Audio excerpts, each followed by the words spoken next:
mengapa saya harus turun gunung menghadapi pemilihan umum 2024 mendatang.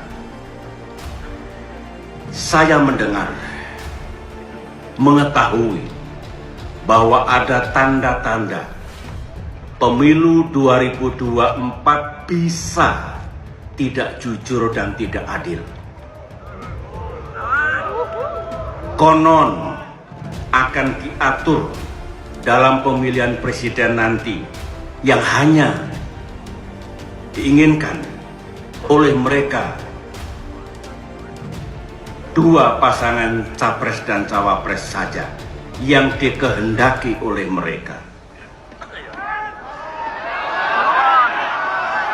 Informasinya, Demokrat sebagai oposisi jangan harap bisa mengajukan capres-cawapresnya sendiri bersama koalisi tentunya. Jahat bukan? Menginjak-injak hak rakyat bukan? Pikiran seperti itu batil. Itu bukan hak mereka. Pemilu adalah hak rakyat. Hak untuk memilih dan hak untuk dipilih. Yang berdaulat juga rakyat.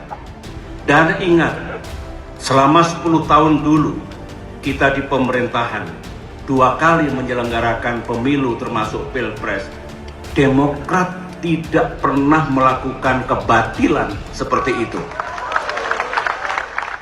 Selamat pagi para netizen dimanapun kita berada. Salam inspirasi bagi kita semua.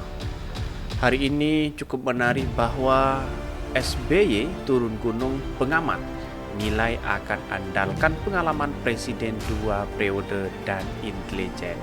Ini cukup menarik sekali pembahasan dan bahkan ini menjadi trending topik di Partai Demokrat itu sendiri.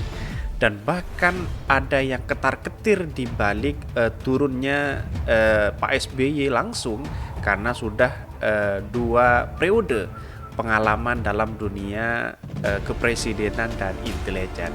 Dan bahkan komentar-komentar di Twitter itu sangat menarik sekali dan bahkan ramai diperbincangkan begitu. Seperti ini. Ini menjadi trending topik Demokrat. Ini. Dia mengatakan dari boneka asing, perintahkan kader Demokrat untuk ikut gabung demo bersama mahasiswa dan rakyat. Kalau secara pribadi yang ditakuti rezim sekarang itu Demokrat, bukan Aniesnya.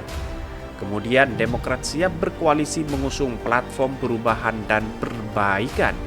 Dan tidak hanya itu, dari kuda hitam, saya tidak kemana-mana, saya di rumah. Rumah itu adalah Partai Demokrat SBY. Terus kemudian Demokrat partai paling licik, SBY mantan presiden paling culas. Ini Demokrat paksa Satgap sepakati presidensial threshold 20%. Anies Baswedan siap nyapres, Demokrat bilang masuk dalam radarnya SBY. Begitu banyak ya komentar-komentar para netizen dan ada yang pro dan ada yang kontra terhadap Demokrat atau pernyataan dari Pak SBY ini. Dan bahkan beritanya seperti ini. Ini beritanya. Mari kita baca bersama-sama. SBY turun gunung, pengamat nilai akan andalkan pengalaman presiden 2 periode dan intelijen. Pengamat politik dari Universitas Al-Azhar Indonesia Ujang Kamarudin menanggapi pernyataan mantan Presiden Susilo Bambang Yudhoyono SBY terkait potensi kecurangan pada pemilu 2024. Menurut Ujang, pemilu Indonesia memang rentan dengan kecurangan, apalagi dengan Indonesia merupakan negara kepulauan. Dalam pemilu itu kecurangan ada sistem TSM, terstruktur, sistematis dan masif. Kita juga wilayahnya kepulauan yang sangat luas, jadi potensi kecurangan itu ada. Selain itu, lanjut dia tidak menutup kemungkinan para tim ses kontestan yang akan berpartisipasi dalam pemilu 2024 berjuang untuk mendapatkan kemenangan meski harus melakukan kecurangan. Jadi artinya bahwa kalau ini terjadi melakukan kecurangan, ya bagaimana langkah Bawaslu? Kan ada Bawaslu, terus ada KPU dan sebagainya begitu.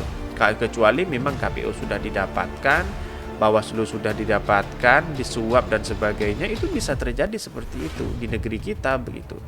Nah, ini yang menjadi persoalan besar, money politik, kecurangan dalam semua pemilihan itu yang menjadi kegagalan demokrasi kita.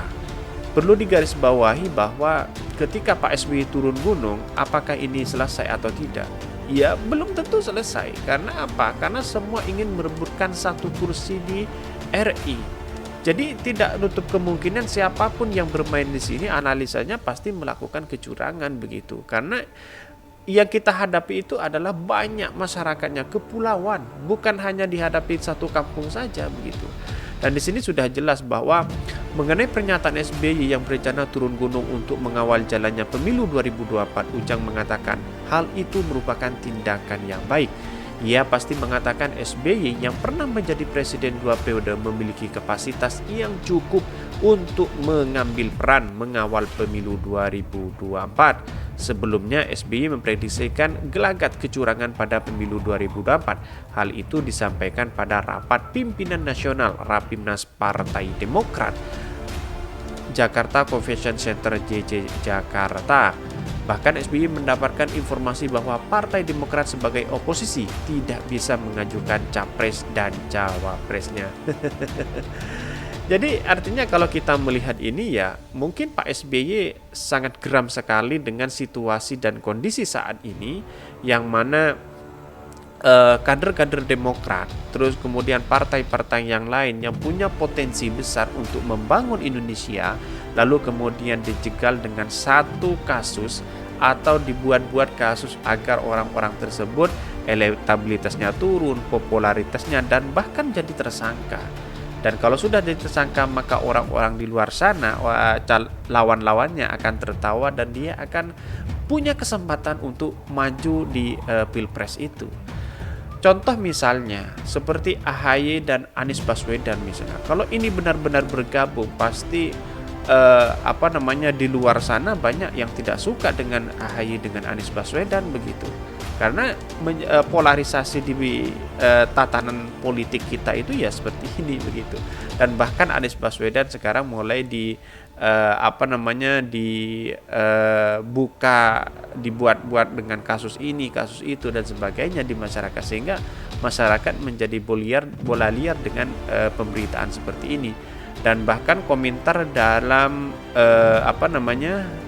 netizen seperti ini. Nama Anies disuarakan Majelis Tinggi Partai, Syarif Hasan, Demokrat ingin pemimpin kompeten dan berintegritas. Ini singgung Anies Baswedan, Demokrat pasang badan melawan penjegal Pilpres 2024. Demokrat not for sale. Lucu banget nih Demokrat. Yang Kismin bukan partainya kali, tapi ketum karbitan yang ngebet nyapres tapi minim prestasi. Udah dipromoin ke sana sini nggak ada yang lirik. Ini dari Pelangi Ganja. Ya kalau masalah prestasi ya siapa yang punya prestasi seperti Anies Baswedan begitu. Jadi kalau kita dibandingkan dengan yang lain ya Pak SBY mulai zaman dulu mungkin ada juga punya prestasi karena dia punya menjadi presiden 2 periode begitu. Jadi orang-orang yang berkata seperti ini saya kira tidak perlulah diungkapkan seperti ini misal dengan kata-kata kadrun dan cebong. Ini tidak pantas sekali begitu. Karena semua pemimpin pasti punya prestasi, tapi prestasi itu apakah sesuai dengan kriteria masyarakat atau tidak begitu. Dan bahkan di Lambe Waras mengatakan kalau Anies AHY jadi diusung koalisi Nasdem, Demokrat dan PKS, maka jika Surya Paloh jadi menteri segala urusan seperti LPB, maka dipastikan Indonesia akan jauh lebih baik. Ini P3 singgung Hambalang, kapan potong pita, Demokrat salahkan Jokowi. Jika dilanjutkan dan selesai mereka akan klaim itu dibangun SBY. Mangkrak mereka salah Jokowi, padahal yang korupsi dari mereka. Ada yang mengatakan seperti itu.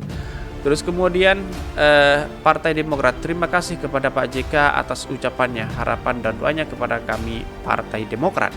Kami pun berdoa agar Bapak senantiasa diberikan nikmat sehat dan kebahagiaan oleh Tuhan Yang Maha Esa, Allah Subhanahu wa taala. Amin ya rabbal alamin. Bahkan dari Hanifah Asyari, dia mengatakan begini, akhirnya ketahuan dan ngaku juga, jadi politisasi kalau hanya bisa jadi king of drama, ngomongnya jadi asbun, dia nggak sadar kalau puncaknya di SBY. Artinya dia secara eksplisit mengaku masih terus berlangsung di bawah puncak ketika 2014-2019, ya kan? Ini rilis media Sabtu 17 September 2022, PDI Perjuangan, pernyataan Pak SBY tidak bijak, kecurangan pemilu masif justru terjadi tahun 2009. Jangan nilai demokratis tidaknya pemilu dari ukuran bisa maju tidaknya AHY jadi capres atau cawapres dari Demokrat. Ini mulai disinggung ini.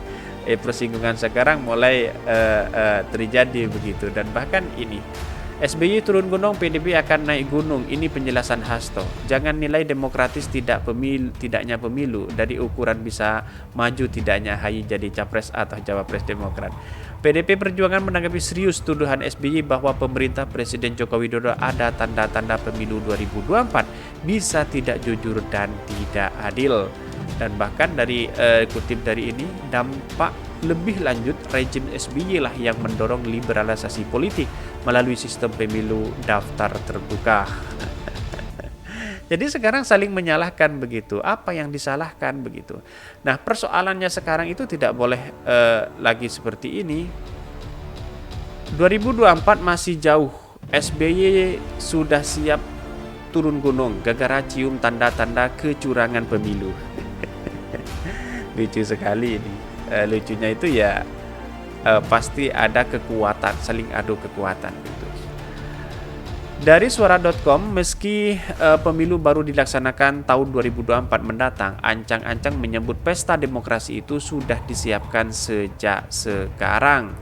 Dan bahkan tak terkecuali dari Partai Demokrat yang belakangan ini mencuri perhatian terhadap pernyataan Susilo Bambang Yudhoyono, figur yang tidak bisa lepas dari Partai Demokrat itu mengklaim siap turun gunung untuk mempersiapkan pemilu 2024. Kalau ini benar-benar terjadi, membuat ada kecurangan, sudah jelas demokrasi kita gagal.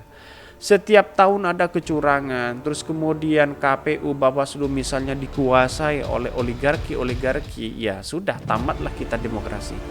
Jadi persoalan sekarang itu persoalannya bagaimana kita membangun bangsa kita. Kita dorong orang-orang yang punya prestasi. Jangan sampai yang tidak punya prestasi itu ya memimpin Indonesia begitu. Nanti akan kacau. Karena apa? Karena walaupun dia tidak punya prestasi dan punya prestasi, itu kadang-kadang ya kadang dekat dengan oligarki yang bisa mengendalikan negara kita, bisa mengendalikan ekonomi kita. Ya, ini yang menjadi persoalan besar kepada siapapun yang mencalonkan diri sebagai presiden. Mari kita pro terhadap rakyat. Harga BBM semakin naik, harga bahan pokok juga naik. Ini adalah merupakan satu kegagalan demokrasi kita di Indonesia. Saya tidak membela siapa-siapa, tetapi saya menganalisis seperti itu begitu, dengan data dan real yang ada di lapangan. Dan bahwa kalau ini terus dibiarkan, Indonesia akan mengalami krisis luar biasa gitu kan. Dan bahkan BBM sekarang kan sudah naik sampai 2.500 kalau pertalite ya.